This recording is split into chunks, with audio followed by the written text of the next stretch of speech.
What's up, community? My name is Professor Kane, and this is Relationomics, the show that looks at the uncanny parallels between economics and relationships, and yes, there are many. Now today, we're going to take a little look at something called the Law of Diminishing Returns. Now some of you might be saying to me, Professor Kane, I don't know what that is. Well, that's okay. I'm going to explain it to you. Now, the Law of Diminishing Returns, it applies to any commodity. Commodities are things that you buy. They're physical goods like clocks, coats, watches, suits, chairs, hangers, combs, whatever. A commodity is something that you buy. And for every commodity, it follows a specific curve. Not like the curves of a female, but like the curves of a graph. And that curve is called the Law of Diminishing Returns curve. And basically what it says is that the more and more you invest in something, the less and less you can actually get better quality out of it. Just because there gets to a certain point where it can't get much better, no matter how much money you throw at it. So now the first thing that we do when we're talking about the Law of Diminishing Returns is we set up our graph, like we always do, because we are good economicticians. That's what good economicticians do. I don't know if that's actually a word or not. All right, so this x-axis here, this is called, it's not called anything, this is your dollar investment. This is how much money you throw at something. And this y-axis here, this is quality. This is the amount of quality that you actually receive from a good from your dollar investment. A little complicated, but I think you get it. So here we've got price, here we have Q. Q is always followed by a U. English taught me that. Thanks, English. And now we're going to draw our Law of Diminishing Returns curve. It looks a little bit like this. That right there. And so the easiest example that I can think of is microphones to kind of illustrate this. But first, I'm going to draw a few boxes. So I skipped ahead a little bit because I know that you don't want to watch me draw boxes. That's extremely boring.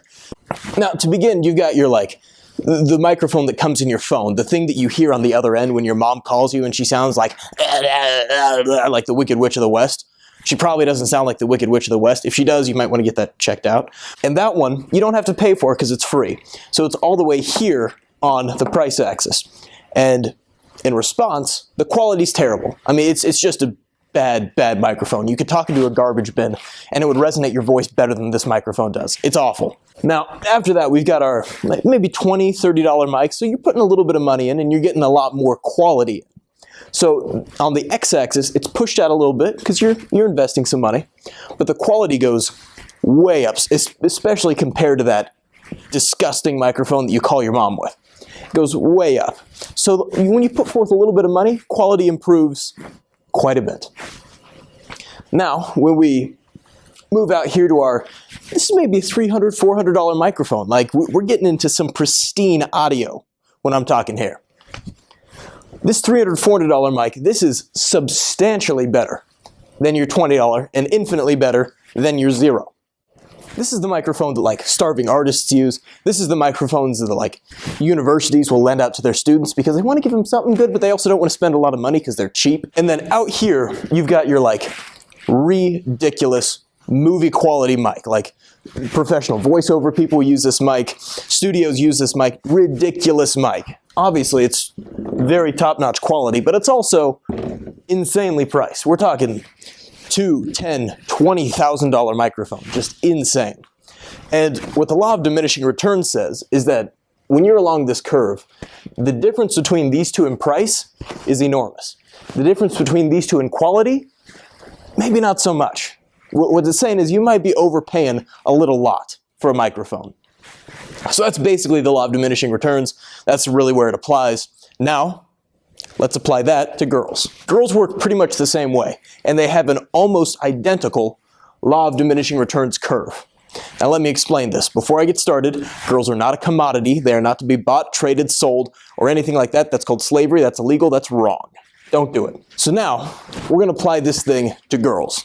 And this x-axis, the same way that it was our dollar amount of investment earlier, this is going to be our investment as a guy. We talked a little bit in supply and demand about our investment as a guy, so we're going to label this I. Similarly, this y-axis is actually still quality. That's Q followed by a U, because Q is always followed by a U, except for in Qdoba. That's the only place it's okay to not. So here's our y-axis, and similarly to microphones, we've got the girls that are way up here and the girls that are beautiful on the inside. All kinds of girls. And so our investment into a girl is going to translate where this girl falls on the Law of Diminishing Returns curve. And now I got to clear something up real quick. each of us has a cap on what we can invest. Each of us has a maximum somewhere on this axis.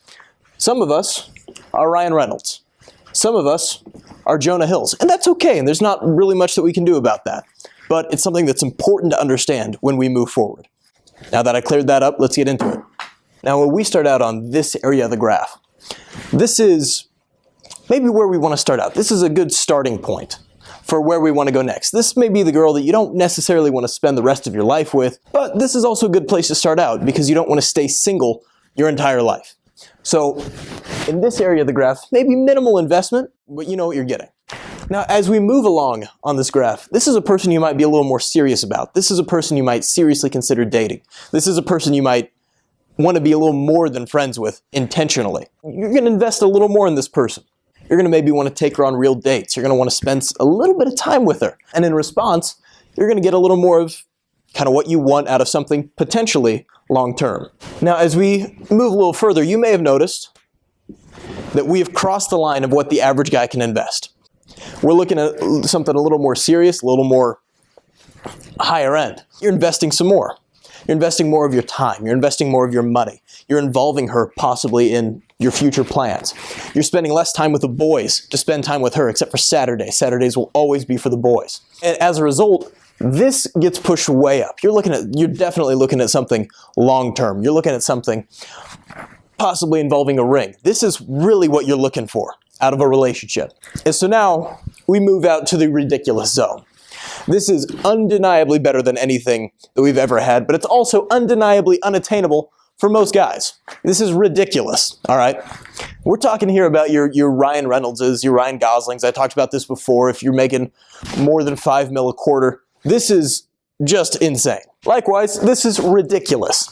You're talking about your celebrities, your models. If she can sing and she's not weird. You're talking about girls with rich fathers that have yachts, Lamborghinis, Bugattis, Jeeps, all coated in pink with a side of gold. That's what we're talking about here. Just insane, ridiculous.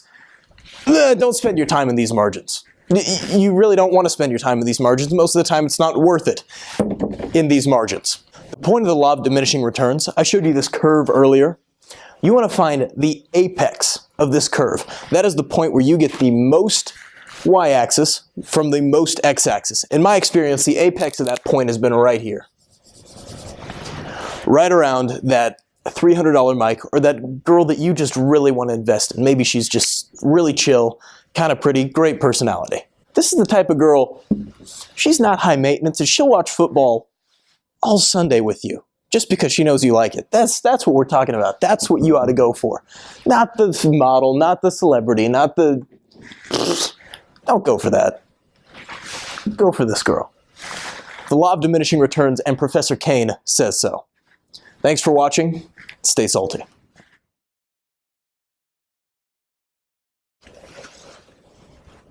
Hi.